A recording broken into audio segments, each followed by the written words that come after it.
The Relative Strength Index, or RSI, is a powerful tool for beginner investors like us. It helps us gauge market sentiment by measuring the speed and change of price movements.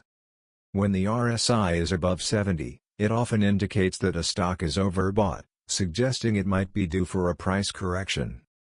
Conversely, when the RSI dips below 30, it signals that a stock is oversold, hinting at potential undervaluation. By using the Relative Strength Index, we can make more informed decisions about when to buy or to sell, helping us navigate the ups and downs of the stock market with greater confidence. Understanding this indicator can enhance anyone's investing strategy and keep one step ahead of the other. Thanks for watching the entire video, and your feedback matters to us. Therefore, do not forget to like, comment and subscribe to the King's Exploits channel to enable us to create similar informative videos in the future.